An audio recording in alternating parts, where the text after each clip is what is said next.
That's not his job on the air.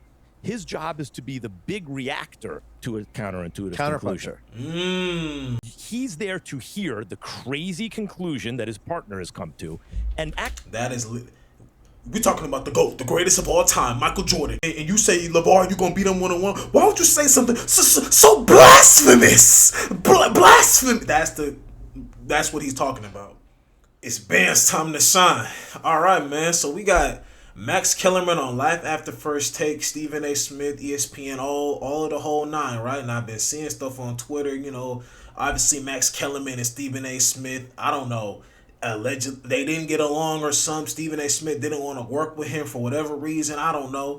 I'm seeing people say he didn't like him. I'm seeing people say he didn't not like him. It was just working with him wasn't a good fit. Whatever we gonna hear. I see Stephen A. Smith responded. We gonna watch his reaction to this, but we gonna react to this first. I'm gonna make a video separately with that so the video don't get too long.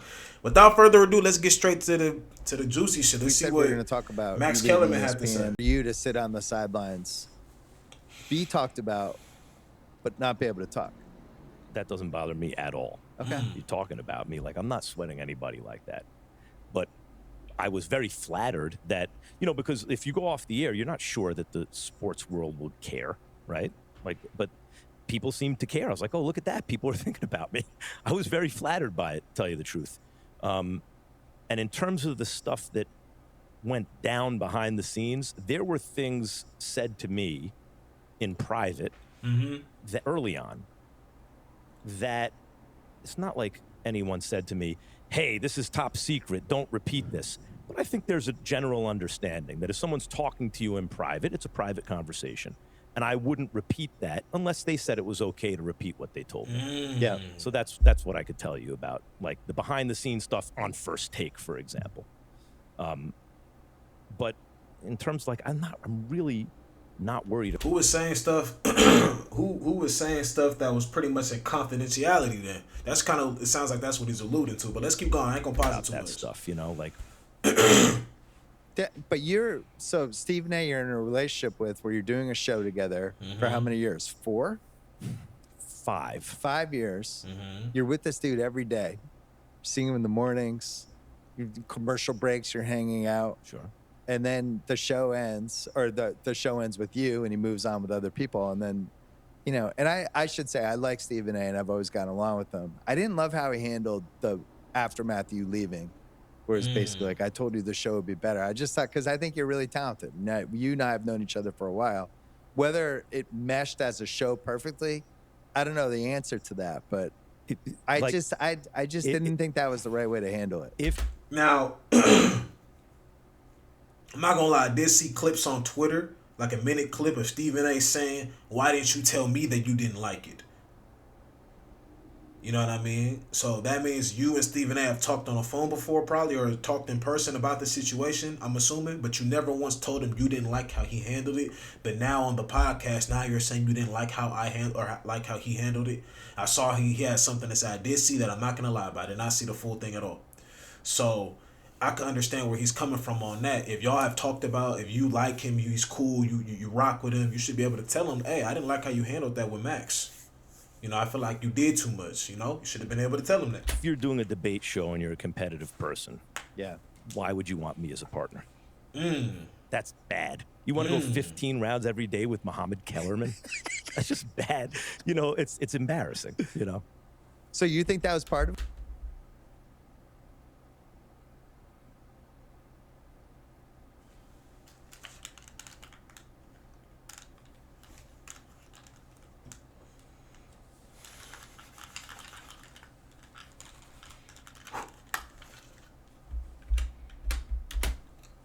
That's bad. You want to go 15 rounds every day with Muhammad Kellerman?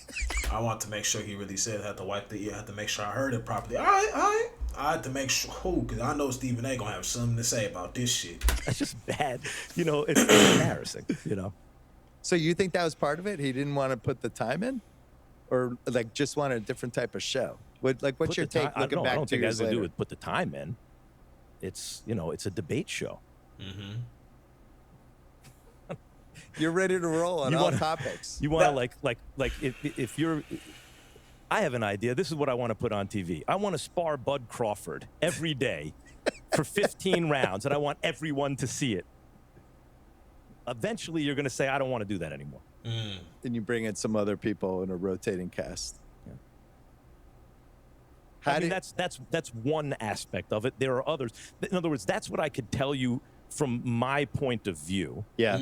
And I also think that if you make a calculation, that if you can be perceived as a solo act, really, that you can get paid at a certain level that you can't if you're not a solo act, then you'd like to be a solo act, or at least perceived that way.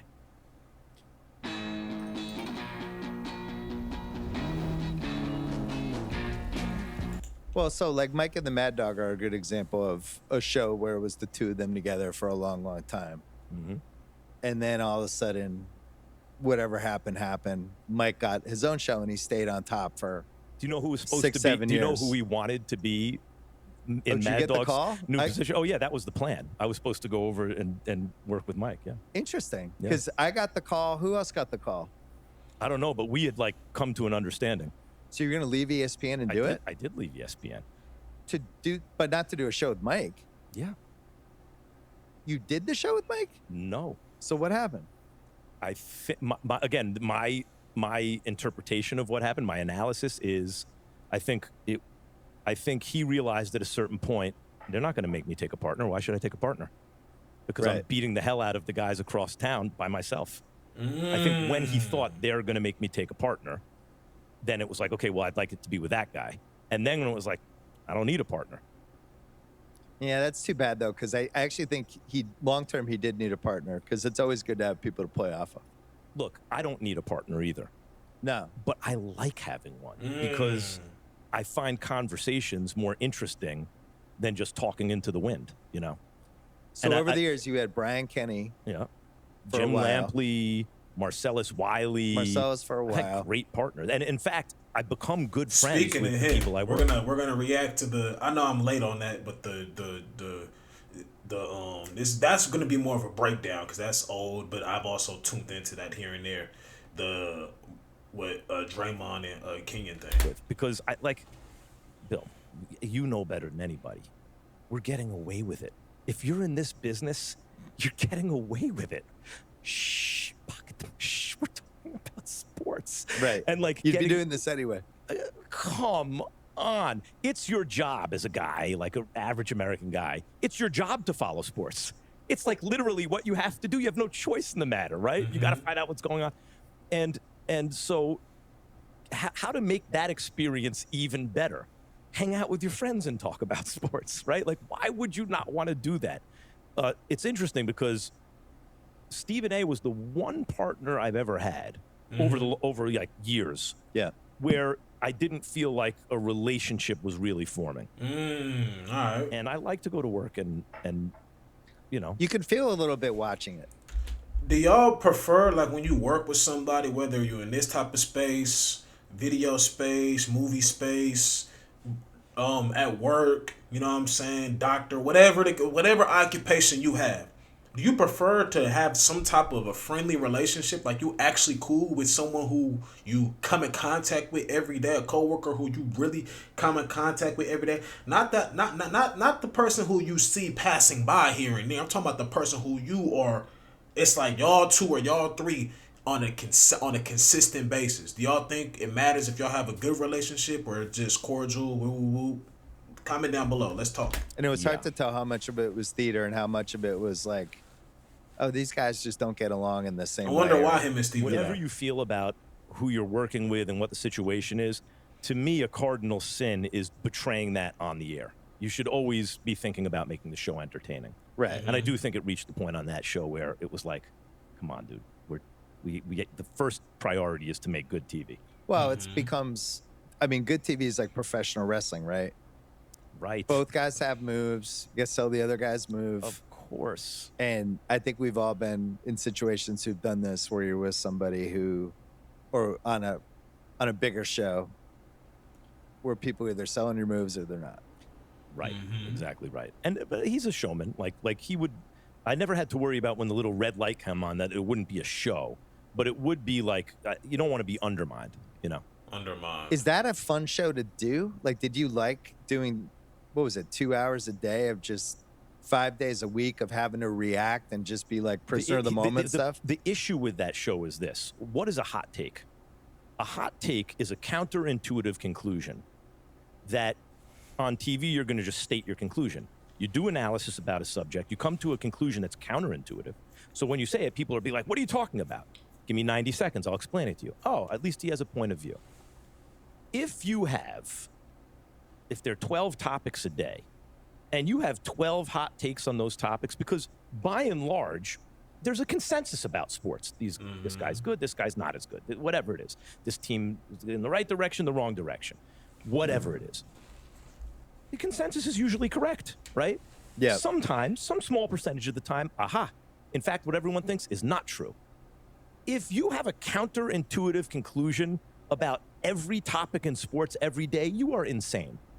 Like, Yeah. Skip Bayless is very entertaining, and I always enjoy my interactions with him privately.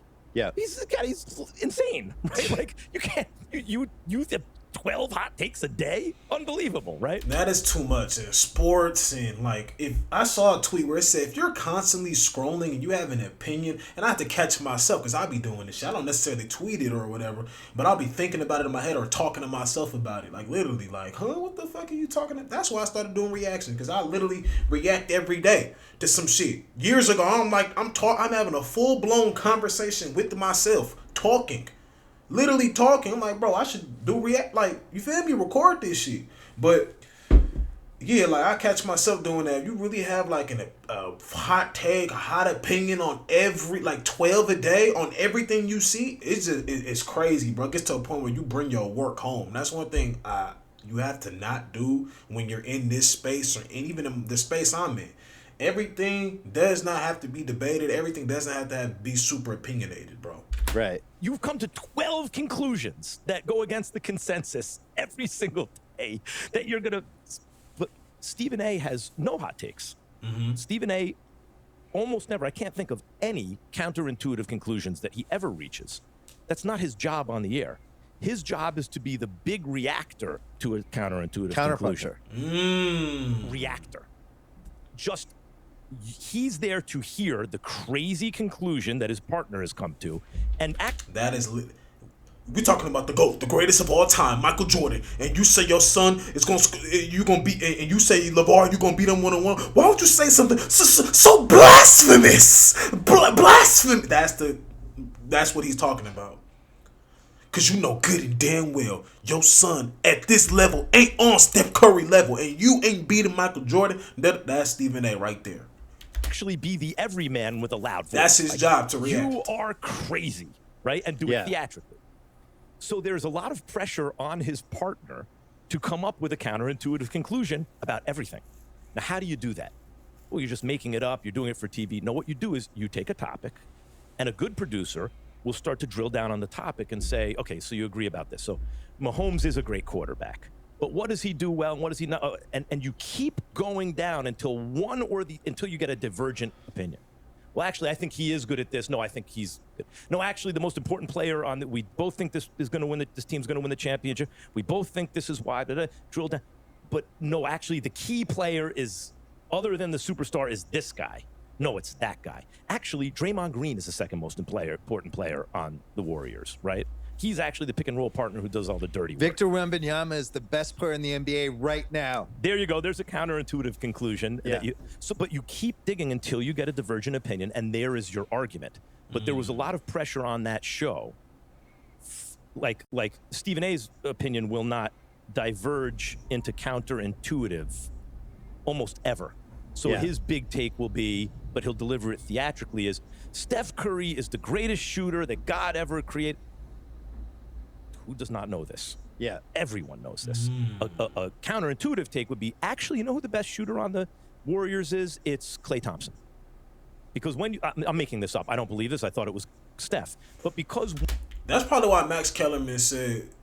Well, what he said other shit before this, but still saying at the end, when it came down to it, Kawhi was better than Kobe. Kobe was, whatever the fuck he said.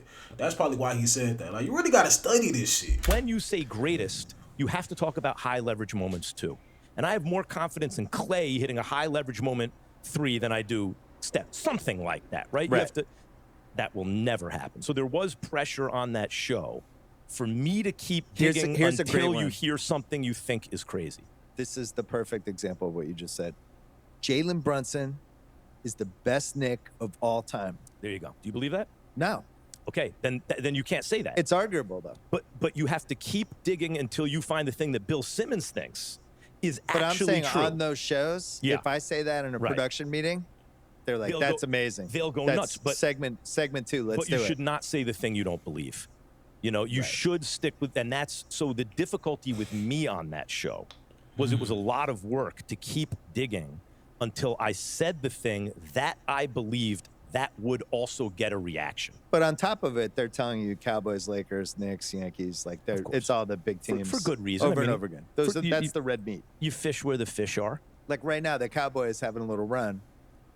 It's perfect because it's actually reasonable to talk about them. I remember when I was doing Countdown, they're trying to make us lead with the Lakers all the time because that's coming from Bristol. Of course. Lead with the Lakers again. It's like, well, can we lead with Memphis? They just traded Rudy Gay and the team's better. I would it's tell a really you no. interesting first Do not lead They're with like, Memphis. no, talk about Kobe, Kenny Meg, how high can they get? And then we'd have to do that segment again. Of course. And that's kind of the ESPN Red Meat philosophy. By the way, the first thing I said on First Take that drove everyone nuts was Tom Brady's going to fall off a cliff.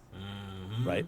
I remember that. That made me angry. Yeah, and the part that I didn't like, and I apologized about it the next day, and they didn't like it on the show when I apologized, was I said he's going to be a bum in short order. But I was just being I was talking the way you talk in a barbershop, right? I didn't really mean it. I just meant a guy, a jag is what I should have said. But it was just based on every quarterback who ever lived. Well, why were they mad though? Probably because he backed down on what he said. They were mad that he apologized. For me? Yeah. I was wrong about that because on every quarterback who ever lived after the age of 40 or 41, they fell off a cliff. Yeah. He kept going. The odds were that I was correcting what I was LeBron saying. right now. Right. They're Odds redefining are stuff. he's just going to keep getting hurt, have small injuries, and his body's going to break down the way Carl Malone stayed once upon a time. Correct. But when I said that about Brady, they loved it because that would get traction, right? Because you still remember it 15 years later. Well, it's what can 10 get years cut later. into a social media clip, which unfortunately is a lot of the economy of these conversations. Right. Like you say things on your podcast, I'm sure all the time, that get repurposed. And it's like, because again, if all you see is the counterintuitive conclusion and you don't have the analysis of how you got there, then you just sound crazy. Well, a good one is like we always do the NBA over-under pods, which I've been doing since ESPN, where the wins, the over-unders. Sure. When you go over-under, you're hoping to, like in the NFL last year, I went 27-5, which will never happen again, right? This year, I'm probably closer to 17-15 this year. It's still not bad. But you're making the case for each team. You're not going to be right about all of them. And then if they, like I thought I couldn't figure out who the 7th AFC playoff team was going to be. And it was like Vegas, Indianapolis, Jacksonville. So I just went with new coach, Pete Carroll, following Antonio Pierce. Easier schedule. Maybe that's 9-8. I picked them. Sure. They're going to go 2-15. Right. You could cut out the argument I made for them into a clip, and it's probably going to be really bad. But you could also take the argument I made for why the Pats, I thought they could be a playoff team. You can cherry pick all this stuff. But if you hear the explanation, you can't go crazy it's different. about it, is my point. By the way, let me say something else about that. If you do real analysis and you always come to the intuitive position, your powers of analysis aren't very good, right? You're overly affected by group. You're calling about, it's like you want to have a smart zag every so often. Well, I don't think you even have to look for it. Just if you're really thinking about something. Now, if you come to that counterintuitive conclusion, you're in a room of 100 people, and 99 people think you're wrong, you should absolutely double check to make sure that you believe what you think you believe, because the chances are you're wrong and they're right. But Bill, sometimes you check and you check and you check and you go, no, in fact, I'm right and they're wrong. And that's great. Then you could, Good vid. So we're gonna watch Stephen A. Smith's in a different video. If you guys like this video, man, smash that like button. Subscribe to the channel if you're new. You know what I'm saying? Appreciate all the love and support. Hit that comment section down below. Let me know how you feeling about this thing even happening between Stephen A. and Max Kellerman. Rest in peace, Dakari X, my grandma. Band time signing out. Peace.